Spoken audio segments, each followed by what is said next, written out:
what we have achieved so far, it is secure, flexible work schedules for new mothers, more secure accommodation for in office locations, childcare and women prayer centers in the field locations, safe transport and sanitation for women employees, improved maternity leave and return for to work policies, support for mothers with babies and young infants when they are traveling, which is the most critical part, where we are expecting a woman to continue a job, or also they have their responsibility on their shoulders to take care of their children as well. An increased involvement of women in recruitment process to ensure that they support other women to be included in the workforce. A stronger participation in leadership role, which is very important, because when we have women in leadership role, women can take a better decision for other women, and no one can better understand than the woman the consequence of the decisions that they are making for each other. So that is the overall overview about WOW that we have, and I will say that after establishment of WOW, we see that our female colleagues have more voice, they are empowered and they are encouraged, they have more confidence, and they are resilient and committed to deliver the services in the most crisis situations all over the world. Thank you. Back to you, Sika. Thank you so much. Thank you so much, Zura. I don't know if the mic is working or not, but can you hear me?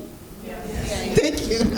So thank you so much, Zura, for sharing a little bit about women at work. And really, women at work have been an important stakeholder for the IRC decision maker in the most critical situation, even to inform our operation, the way we operate, the way we lead our work, and hearing through, for example, through the COVID-19 crisis. Being able to engage regularly with women at work have been instrumental to make sure that what we are providing to staff really meet the needs of women staff and women staff across the world. Without them, we would have not been able to deliver and to adapt our workplace, conditions, schedule, etc., safety and security measure in a way that fits women in the midst of the pandemic. So now I'm going to go to Nasnet. How is the work that you are doing connected to women at work in the IRC? And also tell us a little bit more about Get Moving and how it's connected to IRC Women at Work. Thank you. Thank you, Sika. I'm very delighted to share. Hello? To share the journey that IRC and Raising Voices, especially the GBV Prevention Network, shared for the past 5 years around, Sika used the word cleaning our house, fixing our house through the Get Moving process. Get Moving process is really powerful introspective journey for organizations who really want to nurture a positive organizational culture. It was developed by Raising Voices to be used by members of the GBV Prevention Network. Just to say a bit about the GBV Prevention Network, it's a network of activists, individuals, organizations, and collectives who are working in Horn, East, and Southern Africa, trying to prevent violence against women. So these organizations really believe that change starts within, from ourselves, and the Get Moving really help them to guide that process. It has really powerful topics that are very critical for individuals and organizations to think critically about themselves and the culture within by unpacking some powerful topics, including power, activism, value, feminism and other topics. And it really does give a clear structure, as you can see it in the screen. It works with individuals, the staff. It also helps individuals and collectives to think through these specific topics critically and develop an actionable plan. It's not just like attending a training, it's about how do we get from knowing to acting. So, and the Get Moving, the original Get Moving, has been used by women rights organizations in our region for a decade plus and transforming their organization. But in the past few years, we have all known how Me Too, Age Too has been very instrumental in drawing some attention for sexual harassment and sexual exploitation abuse, especially in age sector. And IRC was really inspired to do something about that. It's not just like talking and talking, but there should be some sort of action. And since we had an existing partnership with IRC for so many initiatives, then we said, okay, let's come together and adapt the Get Moving to address this issue in humanitarian settings. So we did adapt the process, and we piloted it, and we rolled it out. So the adaptation included some critical topics like sexual harassment, sexual exploitation abuse, which was not part of the original process, and also really tailored it to humanitarian organizations and humanitarian settings. And when we did the piloting, I just want to recognize some people in the room, like Hope went to do the visit in Yumbe, and Lucky, who is sitting here, was also part of the series of online sessions when we were rolling it out during COVID. So the piloting showed promising results in terms of cultivating a positive organizational culture with humanitarian organizations. Just to cite one, after the completion of the process, we did some learning exercise, and 15 to 20% of the participants reported to improvement of staff behavior and organizational culture. This is really, really inspiring for those who are keen to strengthening their organization in creating a safe environment for women to lead in humanitarian actions. And something worth mentioning is also when we were piloting and rolling it out, we partner with other women rights organizations in our region that are really helpful in bringing that feminist perspective in the process. And then when we roll it out, we covered 10 countries in East, West, and MENA region. So it is really workable in different regions. So the results were showing that in MENA, in Africa region, the Get Moving process is appropriate to roll it out. And like 14 organizations really used it and witnessed that is a powerful process to transforming our culture, organizational culture, to be power, have power, positive power dynamics, and really reflecting the values that we stand for as humanitarian organizations are hoping to do in humanitarian sector. Thank you.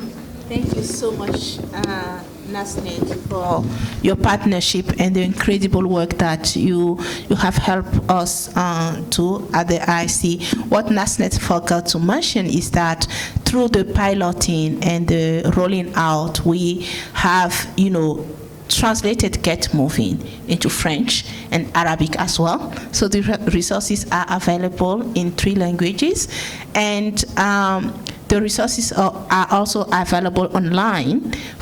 It's free access for organizations who want to use it.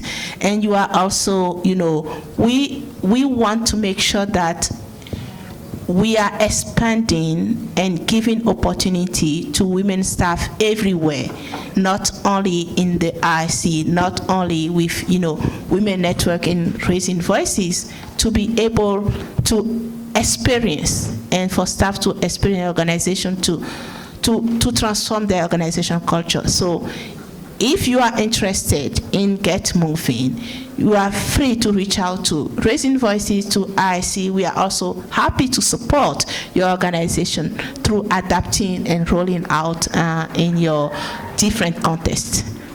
Yeah, thank you so much, Sika, for that addition. And then also, if you feel like you don't have the time to bring all your staff into in-person process, it's also available for online process. It's very flexible. You can just use it in a very contextualized matter, either in person or in online, whether you want to have intense process or spread over time. It's very, very friendly process. Thank you, Nasnet. Now, going to you, Catherine, you are sitting in a unique position as a Women at Work leader in our Uganda country offices, but one of the persons who have been very instrumental in terms of adapting, listening up to humanitarian sector and helping us piloting. So, can you tell us a little bit about your experience with Women at Work in Uganda and how Listen Up program have impacted the culture in IRC Uganda? Thank you. Thank you so much, Sika, and thank you, Netset, for elaborate information on Get Moving. I participated in the train of trainers for the Get Moving curriculum for the women rights organizations and other international organizations that participated in the TOT. I also was able to support the rollout process where the different women rights organizations who had been trained went and rolled out the Get Moving curriculum to their colleagues and also members of other staff of other organizations. For me, Get Moving taught me a lot. It showed me that as a staff or as a woman, I have the power to make change, and change begins with me, and then it moves on to other people. I also learned that I have the power to ensure that the workspace that I am in is respectful, it is inclusive, it is it is inclusive, respectful for all. Can you hear me? Okay, great. Yes, so with the Get Moving experience, it was very wonderful, especially when it comes to organizational culture, ensuring that the culture and the organization is very inclusive. It is safe for everybody. It is respectful for everybody, for all genders, for all persons of diversity. And that, for me, lays the foundation for women at work. As women at work, as you've already been told by Zura, that it's a safe space. In the country program for Uganda, we have 6 women at work groups. I coordinate the activities of the women at work groups to ensure that they have a safe space to meet and discuss their concerns, discuss the challenges that they experience within the workplace in terms of safety, in terms of gender needs, in terms of the policies, to see that if there are any policies that do not meet their needs, there is a change. They speak up about those policies, and this voice of theirs is taken to the senior leadership so that they can listen, they understand what the women are going through, and are able to be able to act. I also support the women accessing maybe a small fund which will help them with their activities. Sometimes the women would want self-care activities. Sometimes girls want to have fun. So they within the Women at Work groups, they have a bit of fun. They share together their experiences, what they do, how they are. How they can be better as women, how they can come together and form a group that can be supportive to one another as women. I also support them in terms of ensuring that their voice, the voices of the women are heard by the senior management in terms of policy changes in areas like the maternity leave, in areas like the breastfeeding policy, in areas like improving of certain facilities. You find that in certain locations, washrooms are shared by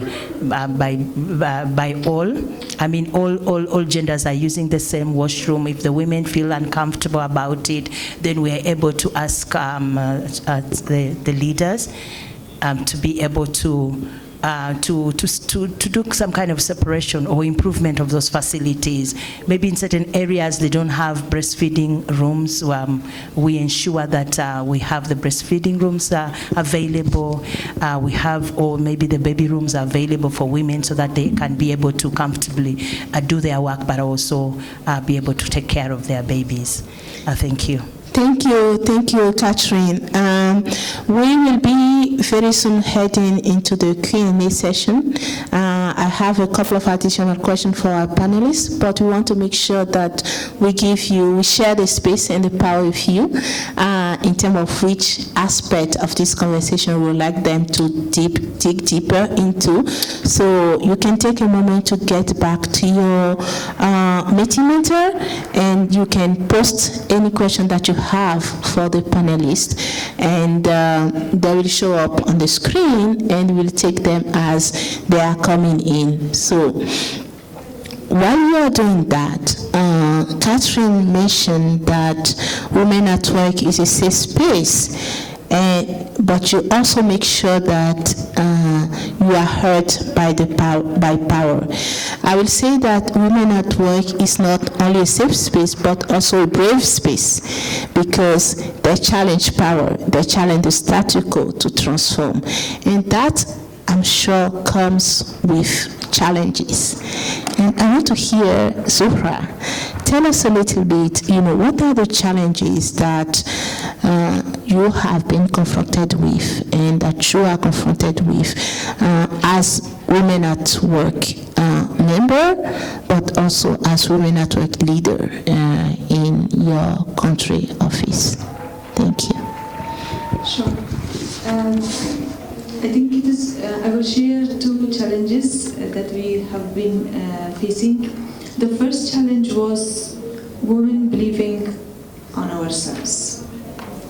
At the beginning, when we started this group, women were not really even to be part of this group, because they always see a woman as an invulnerable position, supported by others. So it was quite surprising to have a group and to expect them to be part of the group, to support each other. And it took a quite long time to ensure and build that trust that women can stand for each other and can stand together and fight for injustice. The second challenge was about the resistance from male colleagues. In the building allyship with male colleagues is not easy at all, and I'm sure you all know that whenever in the patriarchal context we are starting an initiative or an activity which is talking or which is an action to empower women, so we always face resistance. And it took time, but I will say it's possible as far as we are fair, transparent, and respectful to our male colleagues as well. And it's very important for them to recognize and celebrate the contributions that women can bring to the organization. And also it's important to understand that if anyone's contributions are not valued, how that person would feel. That is the important thing. And I will share one story that at the beginning when I have started this role, I have had a meeting with our head of field offices, and I have requested them to have to include female staff or women colleague in interview panel as an interview panel member. And the reactions and the responses that I received was that women cannot do that because they don't have courage, confidence, capacity, and so on.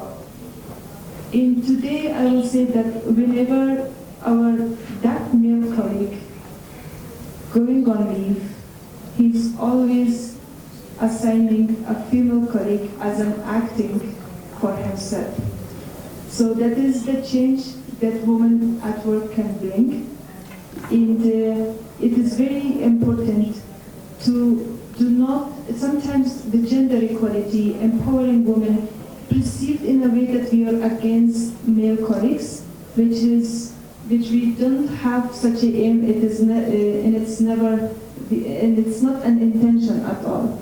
But it is important to make them ally, and what we have done, especially in the context of Afghanistan, it is important and crucial to engage with male colleagues constructively and discuss the common issues and seek solutions and find solutions together rather than being opposite of them. And today, when I started my role, we have had a very symbolic role of women, that they were just assigned for some administrative work. And today we have women who are leading the field offices, who are leading the specific sectors up to deputy director level. So that is the matter of creating space in supporting each other, and the matter of solidarity, which always works. Thank you, Zura. I asked about the challenges, and you also speak about your progress and what you have achieved in very, really challenging contexts across the world. You mentioned that allyship and engaging men is important. You mentioned that leadership is also important. I know that in many of our country offices, for example, in Afghanistan, we had a women country director, and that has been seriously a game changer in terms of how women at work have been supported and heard. That's not to say that, in other contexts as well with, male country director, we do not have the same thing. We do have the same thing. And that's why I'm looking at Catherine in Uganda. Tell us a little bit more about, how, your initiatives are empowering women and the most marginalized people within the IRC, but also beyond the IRC. And what's your plan to amplify this work in the future? Thank you. Thank you so much, Sika. Let's do this. Just to add on what Zura said about the changes, many times when women push for changes within the organization, it just does not benefit female staff or women. It also goes ahead to benefit the male staff. For example, in Uganda, we were able to push for increase of maternity leave from 30 working days. We had wanted up to 120 days, but it wasn't given to us. At least they gave us 10 days more from the 30 that we had, from the 60 working days that we had. So they added 10. But this addition just did not come for the women only. It also came for the men. So the men got 10 days of paternity leave. So as we do a lot of work with women at work, it's not just a culture change that benefits women only. It does benefit the men as well. Thank you for reminding me about that. The country program, specifically for Uganda, we have an initiative that we've started. It's at a pilot stage. We are piloting a female mentorship program where we are mentoring women, especially women in junior positions, to advance in their career. As you're aware, I think you watched in the video, there are certain times women are mainly hired in junior positions and they stay in those positions for so long, and yet they could actually advance in their career. So we are piloting a mentorship program where we mentor female staff who are in junior positions to be able to advance their career so that they can be able to be competitive enough to take on a more senior roles within the organization. We've started as a pilot, basing on the pilot that was done in South Sudan, which was very successful. We've taken it on as Uganda. We want to learn from it and see where it takes us, and once we learn from it, we'd want to scale it up so that we have as many women who are competitive enough for senior positions. I know it's not only in Uganda, but there are different other countries within the IRC that are interested in this mentorship program, and I would want to scale it up within the country program. Yeah, thank you, Sika. Back to you. Thank you, Catherine. I don't know if this is working, but thank you so much. I think just to add a couple of, what Catherine and Sura shared is that by working with women at work, we make sure that our organization goal is achieved in a way that is adapted to different contexts. If you are an organization operating in more than 40 countries, from Zimbabwe to Mexico, the contexts are very, very different. And the challenges that women staff and staff face in general to progress and to thrive in organization is different. So working with women at work help us to disrupt the usual top-down approach to drive organizational change, but to make sure that what we are doing to achieve the organizational goal is really driven by the reality on the ground and by aspiration of our staff and our female colleagues on the ground in each country offices. So thank you again for inspiring our work and pushing our organization to do more and better. I'm not seeing any question coming yet. It's failing you. So we will circulate the mic to help you, ask your question directly. And so while we are getting ready with the mic to circulate in the audience, I have a question for Nasnit. So tell me, based on your experience as a feminist organization, based on your experience working with different humanitarian organizations like IRC, how can we further integrate, a feminist approach into all aspects of our humanitarian work to ensure and enhance equality and diversity in our work? Thank you, Sika. I think there are so many avenues where feminist principles and ideas can be infused to bring greater impact, not just greater, a lasting impact. Within the Get Moving process, it has a lot of spaces that would allow any organization, and in this context, humanitarian organization, to really think about creating a conducive culture and then preventing sexual harassment within the organization, and then also sexual exploitation and abuse in the programs that they do.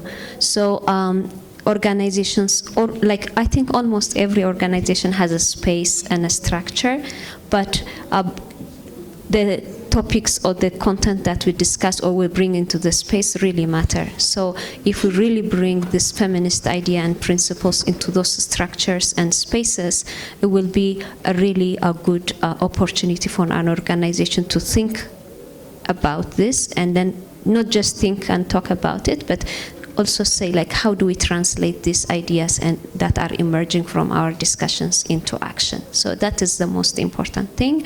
And within Get Moving, it doesn't also stop within a single organization. It also encourages organization to take it beyond the space within the organization, intra-organizational process. But it also encourages organization to take it to working groups, coordination spaces like cluster, sub-cluster spaces, and really inspire like-minded organization, other humanitarian organization to engage with Get Moving ideas and infuse the Get Moving ideas and feminist ideas into the bigger structure, so we can really transform the aid sector to be responsive and to be conducive for women, not just to survive, but to thrive and be leaders in their response. Thank you so much, Nasnet, for those inspiring words, really transforming the humanitarian aid sector for women to thrive, not only to survive. So I'm going to hand it over to the audience now to take on your question. I'll start with 3 questions. I see one hand here. One.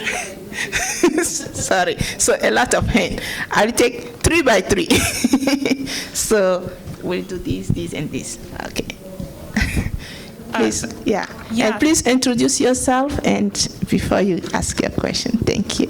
Yeah, hi, I'm Laura Willis. I'm from Plan International USA. Thanks so much for this. I was really interested in the women at work components, and I was just curious if you found the need to do any expectation setting with both probably like the senior management team or leadership and the groups.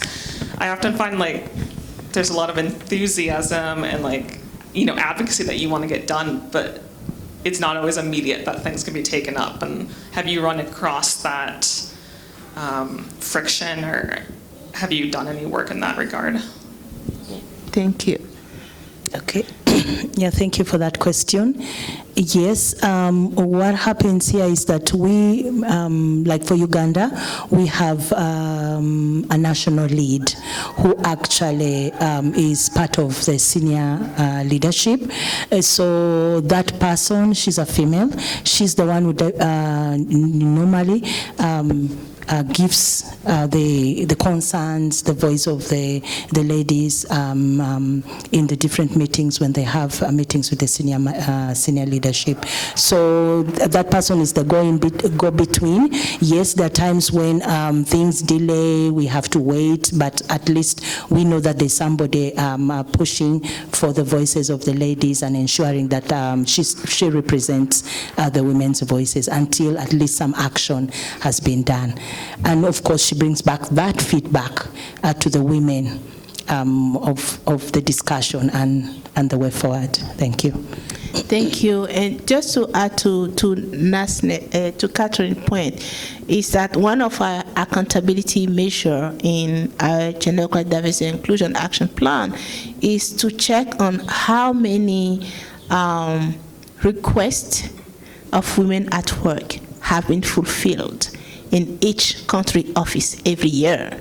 And we publish that, and we have some survey to Women at Work group every year to assess how the uptake of their requests by senior management team. And they are also represented in our Global Gender Equality, Diversity, and Inclusion Council, where they have regular meet-up with the leadership board member as well, and we track progress against the requests that they made at this level equally. So next. Okay. She was raising her hand for quite a while now. And then we'll come back to this front row. I want to be fair. You have been raising for so long. And then we'll come back to you. Go ahead. Hello, thank you. My name is Busala. I'm from Azerbaijan. I have questions about the programs you mentioned about, for example, female leadership mentorship program. I'm curious to understand how it works in practice in terms of, are you realizing it co-working with the corporate world, like companies, or you providing opportunities to individual females to join this program? How do you think it's more effective in terms of reaching out, let's say, inter-level females, staffs with different organizations, different companies? Would it be more impactful if to realize like a co-working as a partnership with the different companies, or you think it will be more accessible if it's be provided like a standalone and let individuals join? Okay, thank you. I will ask you to keep the question, and we take 2 more questions and then come back to the panel too. Can we move the mic here? Thank you so much. My name is Betty Ethonalima. I'm the Shadow Minister for Local Governments in Uganda, and I'm grateful to people from Uganda.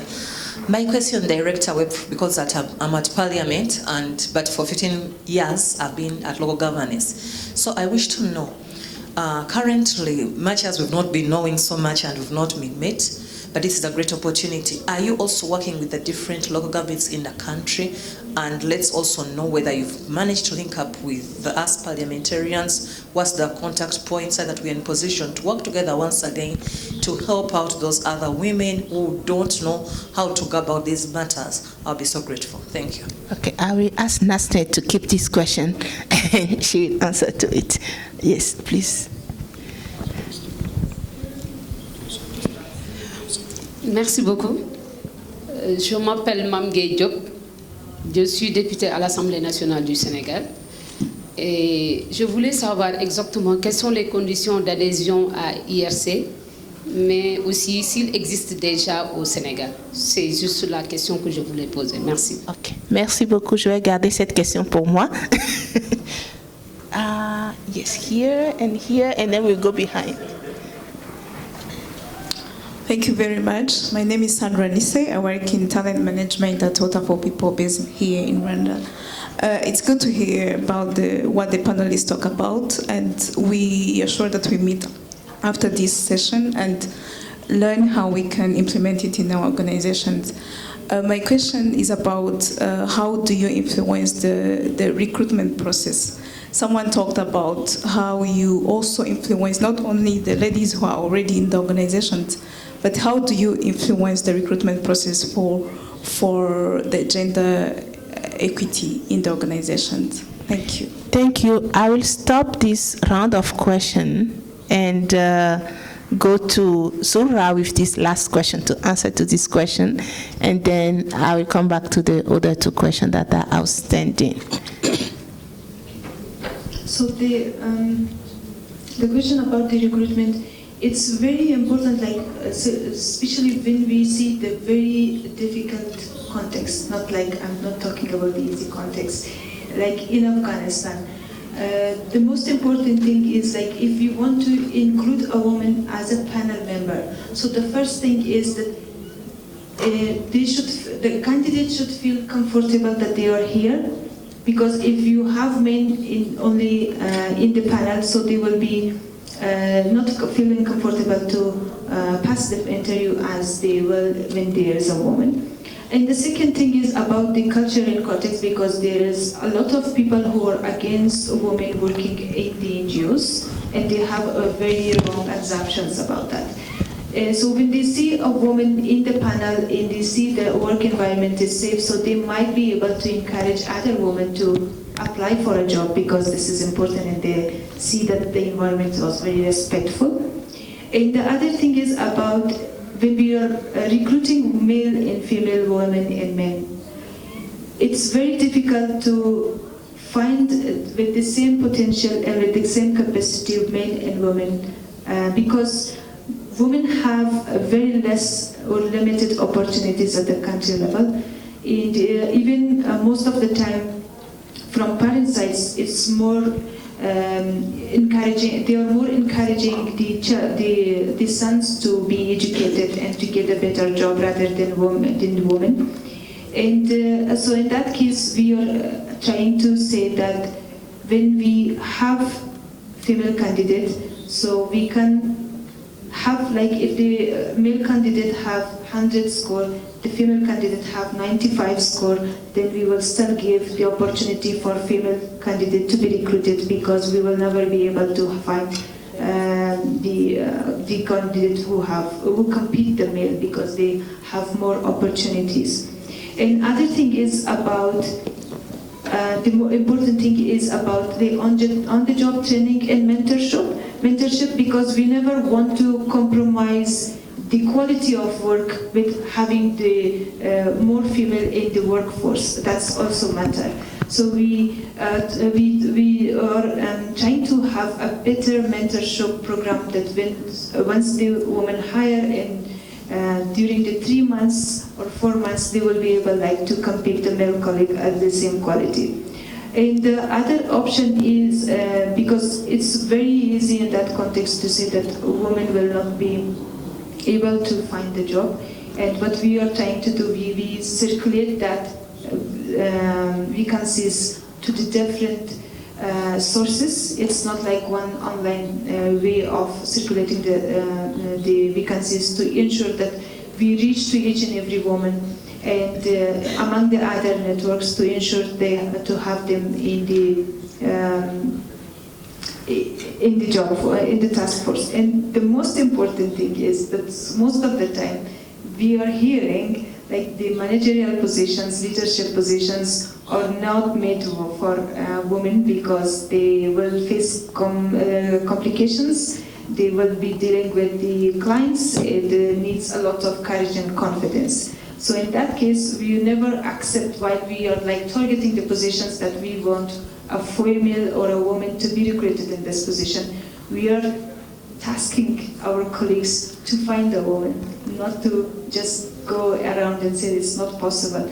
And when we are saying to find a woman, it's not like find a woman and recruit her in that position. It's the matter of to find a qualified candidates to be interviewed, to pass the test and everything, and then be recruited. Thank you. Thank you. So accountability matters. I'm going to Nasnet for the question about how these Get Moving can be taken to other organizations and at the parliamentary level. All right. So before I respond to that, I also want to mention within the Get Moving to prevent sexual harassment and sexual exploitation and abuse version, there is a specific section to guide organizations to do an analysis of gender and diversity at different layers of the organization. So depending what comes from that analysis, they develop an action plan to really address and create a balanced representation. So it's quite easy to use it. And in terms of using the Get Moving within government body, I just have to be honest, it has been used mainly by women rights organizations so far, but if you are keen, we'll be more than happy to support you in using it in the parliament or other ministries within the government. And happy to connect after the session. Okay. Thank you. Catherine, we had a question about how do we run female mentorship program. Okay. Thank you for that question.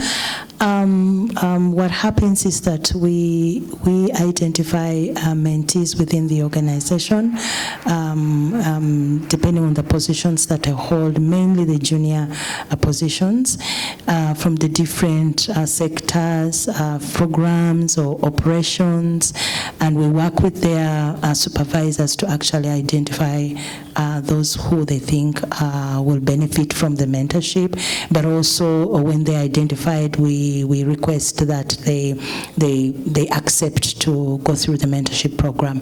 And then later on, we identify mentors. We send an email out to the senior leadership, those who are interested in mentoring female staff.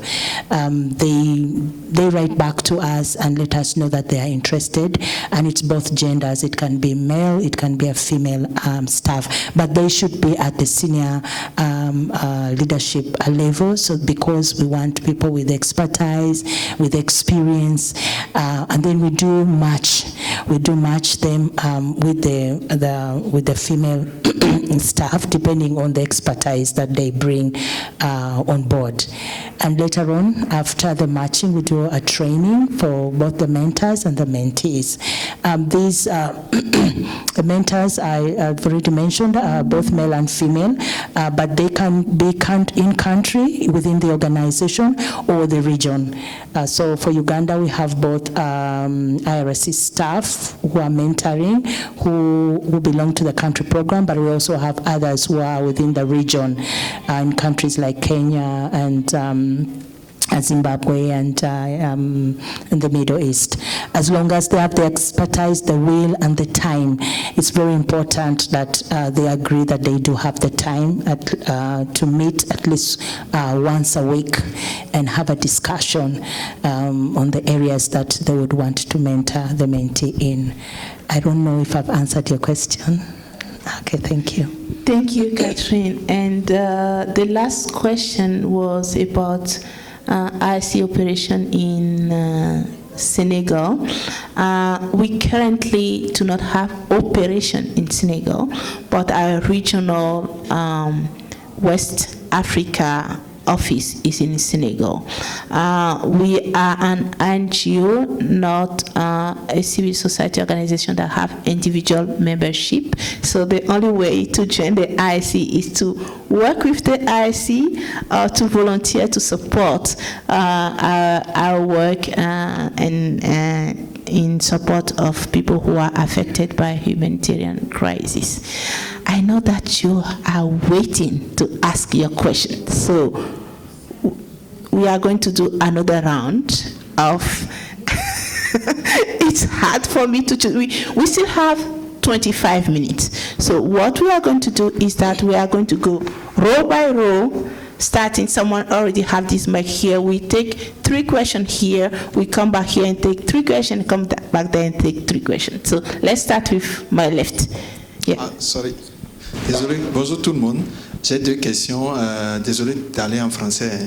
C'est aussi ça l'inclusion. Alors, quels sont les mécanismes que l'IRC met en place pour faire le suivi et la mise en œuvre des formations reçues par les membres dans les organisations? Ça pose beaucoup de formations, mais sur le terrain, on remarque qu'il y a beaucoup de cas, si je veux parler de la PES, de la politique contre l'exploitation, les abus sexuels, beaucoup de cas où même le signalement n'est pas donné, compte tenu de la peur du leadership féminin, de l'estime de soi, de la confiance en soi, qui ne permet pas au personnel féminin d'aller de l'avant, de signaler pour qu'un mécanisme de prise en charge soit mis en place.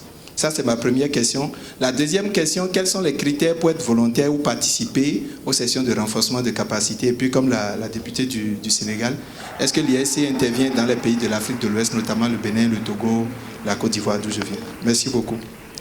Thank you very much. So, the first part of his question will be for you, Catherine.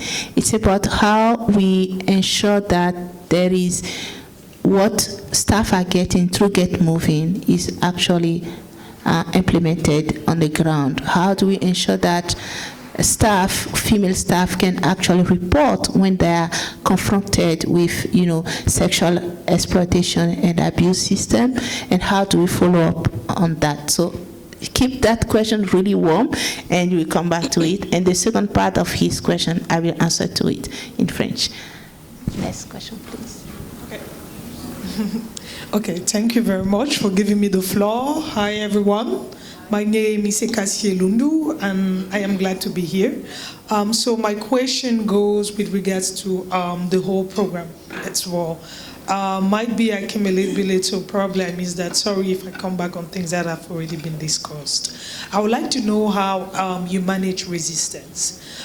Because from what I've noticed, in as much as we could have the leadership support to pilot this type of programs that enhance women's leadership in the organization, sometimes we also, despite that, we sometimes even face resistance from the women themselves and also from the men. And in one way or another, as long as the program goes by, the resistance too, you always need to monitor, let's say that in quote, the resistance. And I would just like to know if there are practical tips or, actions that you do to work on those resistance on the long run. Because whether we want it or not, there will always be a certain form of resistance. Yeah, Thank you. This question will be for you, Zura. Keep it warm. Okay, last person in this row, and then we will answer the question and go to the next row. Yeah. Thank you. I'm Rogers. From here, Rwanda, I work with a model of human respect in the capacity of the legal office. My question goes to panelists to answer the question related to the female recruitment. You talked about that most of the managerial roles at the organizations, mostly in your country, they are occupied by male. Due to that, due to the cultural norms and the limited capacity of women, they don't occupy those roles. Could you be having mechanisms in place whereby you empower female, especially when you are doing internal recruitment, for them to occupy those senior roles? Thank you. Okay, thank you.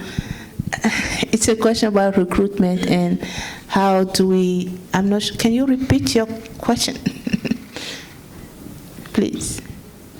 Yeah, thank you.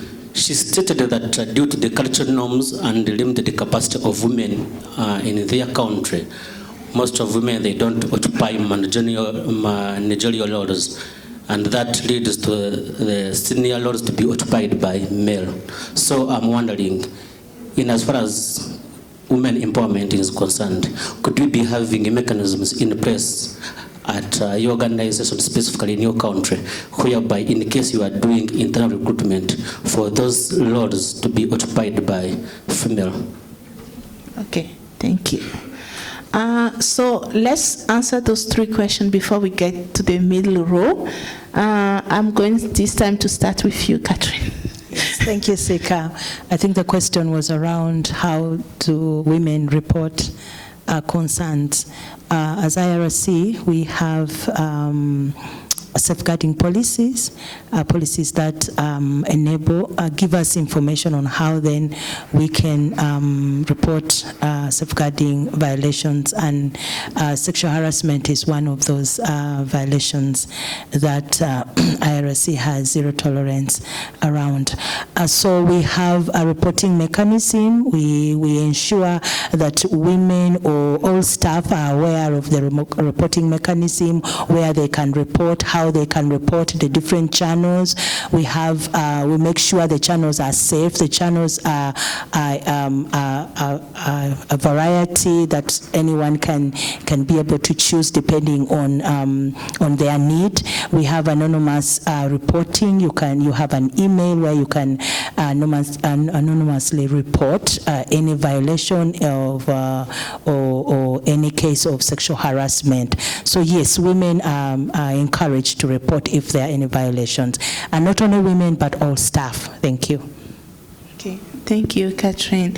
I think I will ask Nasnet later on to speak a little bit about how we, as organization, what are the best way to empower actually staff, especially women staff, to go over the fear and the reasons and to actually report. But before I come to you, I want to respond to the second part of his question. Yes, the IRC operates in many countries in West Africa, including Ivory Coast, Nigeria, Mali, Niger, Burkina Faso, Sierra Leone, Liberia, and we do not have programming in Senegal, but we have a regional office in Senegal. I'm not sure if I've listed all the countries, but we can speak about it later. So Nasnet, from your experience, what are the best ways to empower staff who are confronted with sexual exploitation and abuse to actually report and use the system, the reporting system that exists on the ground? I think first and foremost is to ensure there is a mechanism, a safe reporting mechanisms for those who experience it or others who witness it. And then if we have at least a whistleblower as a structure, it's going to really encourage people to come up. It's not easy to report such incidents. So that is one. And two, also having a lot of discussions, not just once, but time and time again, to ensure this is not like a secret, meaning like a taboo to talk about this. So setting up mechanisms, setting up policies, and then also creating continuous conversation about this is a good way of getting report. But also, how do we respond? How do we handle report? Also is a factor, or encouraging or discouraging factor, because the first incident, how the first incident is handled, would really have an impact on other possible incidents. Thank you.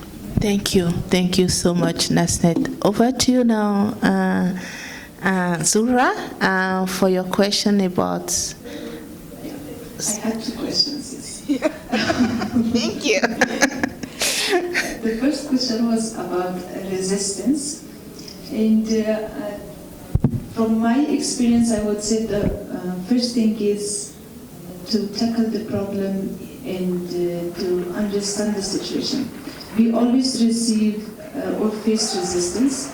The important thing is to come together to discuss rather than forcing something on someone. And sometimes it creates a fear that when we are talking about gender equality, when we are talking about feminist approach, male colleagues are thinking that we are trying to remove them all, and then we will have an organization where only women staff will be there. So that if we just try to have a common approach, a space where men and women come together, where they talk about the problems, the challenges, and also it's very important to talk how they feel when they face such as challenges or when they face such as resistance, the first thing. And the second thing, it's very important to have the support of senior management teams. So as our colleague asked about how is the link between the senior management and Women at Work group, I would say that it will not work if we don't have the support of country director, if we don't have at the regional level the support, if we don't have at HQ level. It should be like setting a right tone from the top to down, from down to top. So that is something it will work, otherwise it will not work. And the reason of having their support, it means that this will be the cost to build the trust among women as well, because if they share today something with me, if I'm not able to address that issue, tomorrow she will never come to me and the others will not as well. So if I today try my best to address one challenge, then tomorrow the 100 women colleagues will be reaching out to me that this is a space we can use it to advocate for their rights or to have a space to raise concerns. And the other thing is very important is to be transparent, to be fair with the colleagues. It really, we should not misuse this power that we have. Sometimes it is an expectation from female colleagues that you are a WOW lead, you can do this for us. And I'm saying, no, as far as we are in line with the policies, with procedures, I am with you. Otherwise, you will find another way to understand the situation rather than just using this. So this may take time, but once the colleagues understand that this is not a space to be misused, it is a space to be used in a fair way, then we might somehow tackle the resistance issues. And the second question, I'm not sure even it's repeated twice, so that I get it or not. About the recruitment process. So one thing that we are doing at the country program is that each head of department will have one objective for their performance, that their performance will be reviewed at the end of each year. The head of department will ensure gender equality within their departments and how they are succeeded in this approach. And the second thing is that when we are seeing the gender balance, we are identifying that this position should be occupied by women, this should be by men, and this is like the need of the role. So in that case, we are looking to having succession plans like targeting a woman who might be able to reach to that position like in 3 months, in 6 months, or in 1 year, or in 2 years. Then the head of department responsibility is to work with her until we reach to that goal.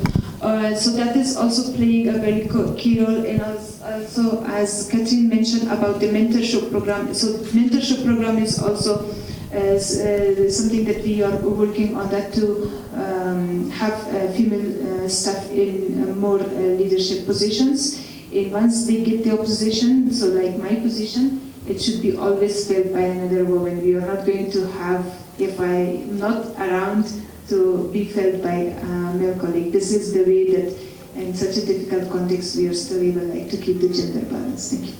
Thank you. Thank you so much, Zura. And can you remind us last year what was the percentage of the IRC workforce in terms of women representation in Afghanistan?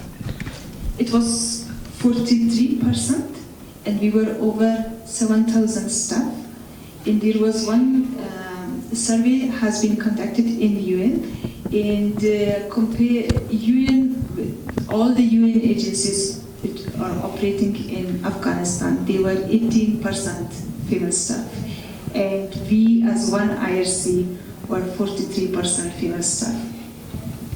Thank you. This is really commendable. Okay. So they are telling me that we are almost at the end, but I know that we have questions that were waiting quietly here. So we take 3 questions here, and I think there is one more question. We take them all and try to respond very quickly before we close. Thank you. This lady at the front was raising hand for so long. Thank you for your patience. Thank you very much. My name is Jana Ongoma. I'm here with Medica Mondiale. We are a feminist organization based in Germany. We know each other. My question might be a bit provocative, and I would like to apologize in advance. I'm wondering about your definition and understanding of being a feminist organization, because what you're promoting is a strictly binary concept and understanding of feminism. It's not intersectional.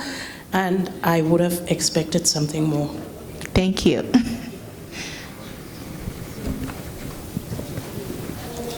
Yeah, take the other 2 questions. Yeah. Thank you so much. My name is Nancy Sinawa. I come from Western Kenya, but I work in the whole country. My number 1 question is, how do people join you? I'm getting confused. One says that for one to join you for organization, you must be a staff. 2, I don't know whether I'm sure, but I heard you say that you started in Burundi and you reached 100 groups. What are you doing to those groups? What are you doing to those groups? Because I'm sure those groups are not employed. 3rd, I want to know if you have a representation in Kenya. And if you do, and that person is here, kindly connect me to that person, because this is personal. I used to be a nun for so many years, but when HIV came, I saw the women were really suffering. If your husband dies, it is you have killed him. So nobody is for you. The discrimination and so on, and your children in school also.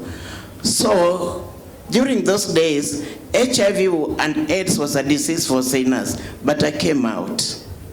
And I'm happy that this time, the discrimination that women had, through the participation of the men and child to child, it is not there. Women are working together. There's nothing like that. We are there to live. We are there to work. We are stopping the pity. Stop all that. Let us look forward and live the life to the full. I work in the rural community, where some women do not know the capacity has to be built. And I'm telling you, there is no woman that is empowered without being given knowledge, without money, to be self-sufficient. So thank you so much. With all those long words, I just need the answer, but I need that lady that is representing you in Kenya. If not, allow me to reach one of you to tell me how we can work together. Thank you. If not being a staff. Thank you. Thank you. So one last question from here. I think she was raising hand for a while now. We have only 1 more minute to go. Sorry for this. Thank you so much. My name is Elizabeth from South Sudan, and I was very happy to hear her sharing about some of the work that IRC is doing in South Sudan. Mine is just to ask around, how do you have a similar group like for men at workplace, men who maybe spearhead work on embracing and promoting gender equality and equity? I will want to hear more about that. Then my second question is around resources. I know maybe some of the work around the women at work require resources. How do you get the management to support that, especially in countries that maybe depend on grants alone? Thank you. Okay, thank you so much. We have less than 1 minute to close this panel. I want to acknowledge our colleague question, which is a really important question, and tell you that I'm not sure if we are here at the opening. We do take an intersectional approach to our gender equality work, and in some country offices, our women at work include also transgender women. So in the discuss today, we're talking a lot about women. We didn't focus on the other dimension of diversity, but we do take an intersectional approach, and we also have many Pride ERG in the IRC as well. So thank you. But maybe I think that's a very good question.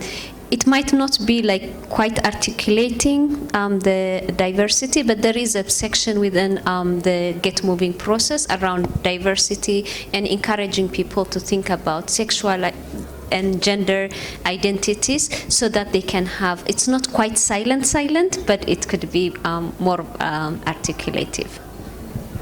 Thank you.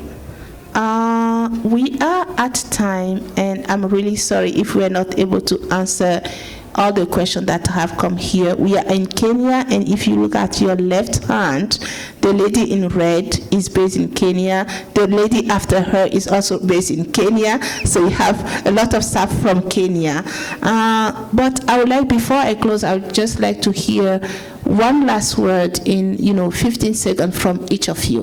What we are discussing here is about women, having power, holding power, and standing for each other, right? So can you give us a last word of advice or wisdom about how women can really hold power and stand for each other in very difficult and challenging situations?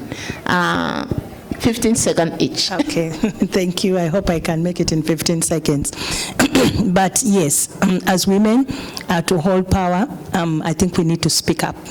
When we speak up, not only about issues affecting ourselves as we, but it will be able to help even other people around us. So let's speak up, and when we speak up, we shall hold the power and maintain that power. Thank you. Thank you. Nasnit? Sisterhood and solidarity. Thank you. I will seek to take risk and provide women the opportunity to demonstrate their abilities. Once a woman gets that level of self-assurance, then no one can stop them from moving forward. And sometimes it's difficult to see the result immediately, but I strongly believe that collectively we will grow stronger together as a woman, and we can speak louder. We should continue our efforts. We should not give up. This is something that we always should keep in mind. We should not give up on things until it didn't work. Thank you. Thank you so much for your time and attention today. And we are at the end of our session. And feel free to engage with our QR code and any of us if you want. You have more questions that you haven't answered to. Thank you.